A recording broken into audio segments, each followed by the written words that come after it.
Magandang araw mga kaibigan ko dito sa aking YouTube channel, Eugene DXOJ. At inaasahan ko na kayong lahat ay nasa mabuting kalagayan at kondisyon sa mga sandaling ito. Narito ako upang ikwento sa inyo ang huli kabanata ng ating tampok na kwento na pinamagatang Manahimik ka dyan sa banga, Part 3. At bago ako magsimula, pinabati ko ang aking siyam na mga subscribers ng magandang araw. Sana madagdagan pa kayo at sa mga bago pa lang na nakikinig dito, anayahan ko kayong i-subscribe, i-like, i-share ninyo ang YouTube channel na ito. Simulan na natin.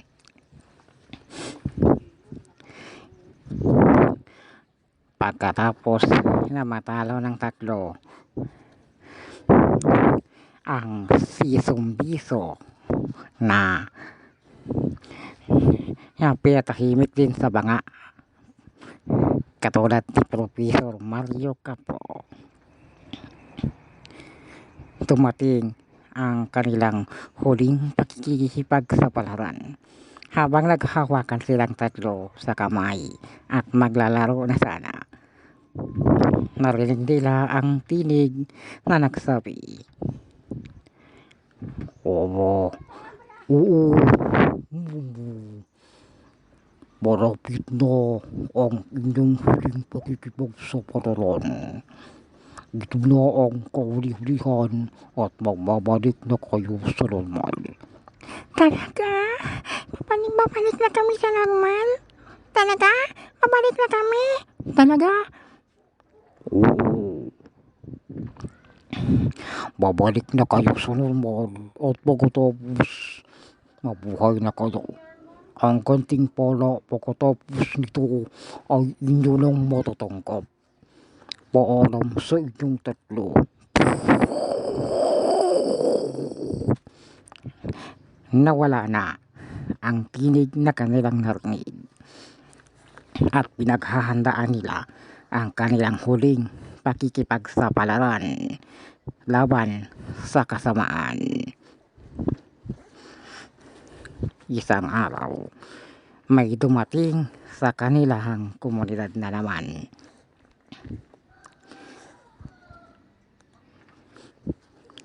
At sila ang mga taong putik at sila'y nanggaling sa maitim na lupa. Dumating sila. Ang isa sa kanila ay naramdaman ng isa sa tatlo. Ano yun? Ang baho. Delikadong baho ito. Sobrang baho. Higit pa sa lansang isda. At teka. Parang hihimatayin ako sa amoy. Parang maalipin ako. Hindi. Kailangan. Ito ang Christmas. Pero ibang klaseng Christmas ito. Christmas ito pero makapangyarihan to. Binigay pa to ng duwende sa akin. Narito sa loob ng isang puyo-puyo. Uy, kayong tatlo. Ha? Bakit? Bakit naman? Isuot nyo to. Ang ano? Ang Christmas na yan, isuot ninyo. Sige po, isuot namin. Pagkatapos nilang sinuot, naramdaman nila sa pamamagitan ng kanilang isip na nakapasok na ang isa sa mga taong putik.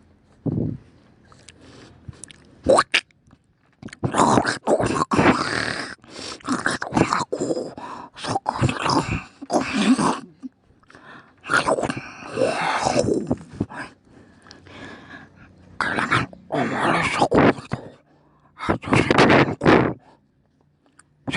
naman na pagalian namin ang lugar na ito.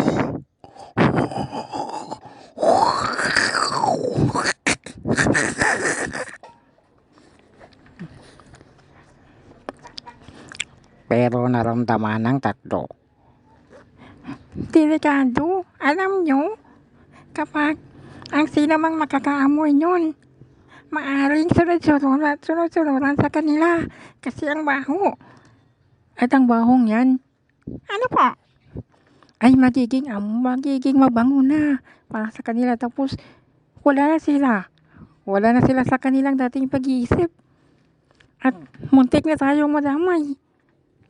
Pero, bumalik siya sa kanyang pinagalingan. Yung sa tao o sa mga, sa itim na lumpa o sa itim na putik. Paano na ito? Pwede ba natin silang, pwede ba natin silang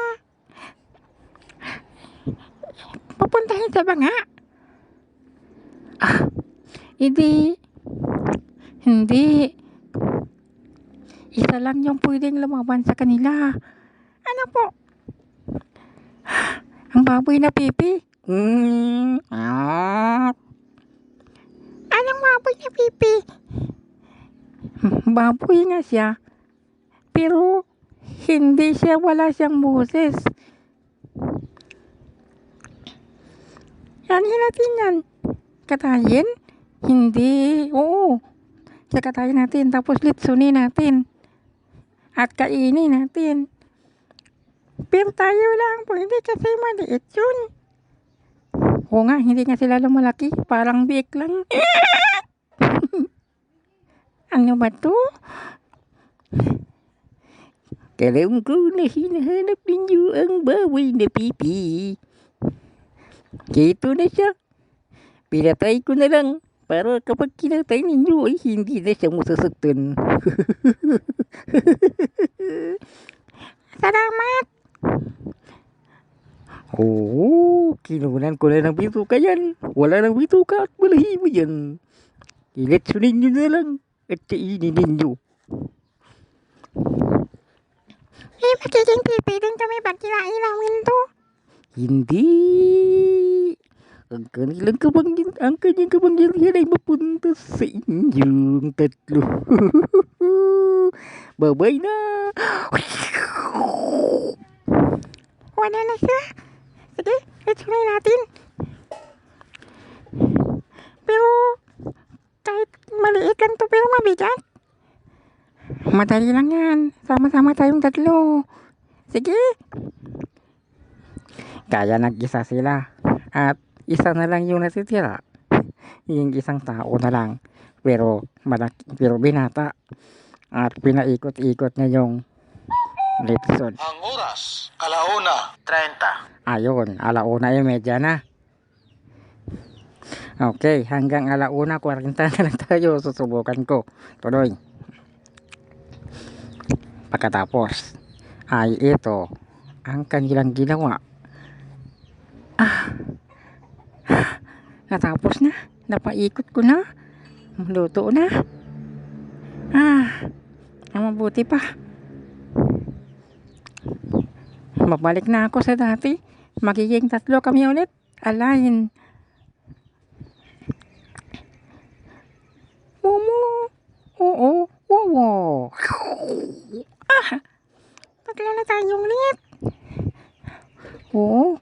Ngayon, kainin na natin to. Lagyan ba natin ang asin? Wag na lang. Kinain nila ang baboy. Pero alam nyo, na kinain nila ito. Ang mga buto nito ay napakalambot. Pagkatapos nila kinain, nagkakaroon sila ng kakaibang lakas. At pagkatapos, ay salamat. Tapos na. Oh, hala. Ano to? Binigay to ng 20 kanina. Ano yan? Ano? Yung banga din to. Pero ibang banga ito ha. Gawa to sa putik? Oo. Gawa sa putik. Tama. Oo, hindi lang yan. Putik pero bakit puting-puti? Nilagyan siguro ng pinta.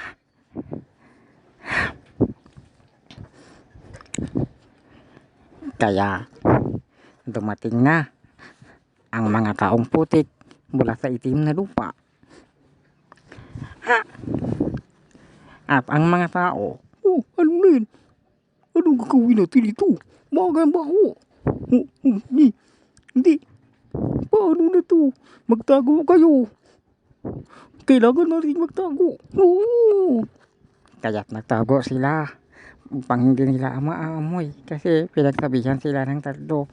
Ang hindi naniwala, kawawa sila dahil naging sunod-sunuran na lang sila. Kung ano-ano na lang yung pinagagawa nila. Kasi nasa kanila na yung mikrobyo at nananalanta na rin sila. Kaya Kailangan kong umikot. Iikot ako para mayroong hangin ang paligid. Kailangan mayroong hangin kasi tinakpan ng mga taong putik ang ang kalawakan eh. Kaya yung labas, nung hangin, yung hangin, pupunta yun dito. At kawawa naman ang mga tao. Paano na to? Ayun, nara sila. Umatake na. Ano ito nakalagay? Ano ito nakalagay sa banga na puti? Ganun pa rin? alipinin namin kayo. Alipinin namin kayo.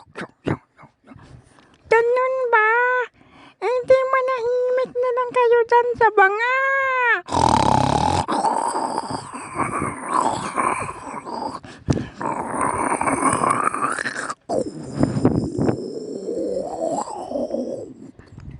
Hinikop silang lahat ng banga at pagkatapos inilibing sa kailalim ng kailaliman ng lupa ang banga at pagkatapos nadurog din yun.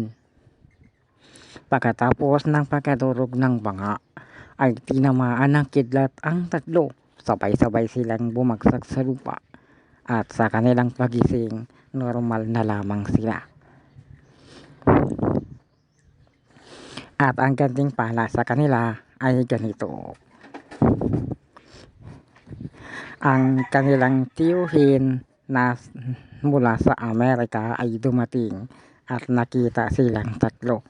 Kaya kinuha sila at dinala sa ibang bansa. Nang malaman ng mga tao na kalaban nila o na nanglalait sa kanila na mayaman pala yung tiyuhin nila. Gusto daw nila sanang humingi ng balato pero wala na sila magagawa, wala na ang tatlo. At dito nagwawakas ang ating kwento na pinamagatang manahimik ka dyan sa bangha, una, ikalawa at ikatlong kabanata. Muli, magandang araw at ingat po kayo palagi. Huwag kayo mapapainit ha. Ingat kayo lagi. Bye-bye at magandang araw.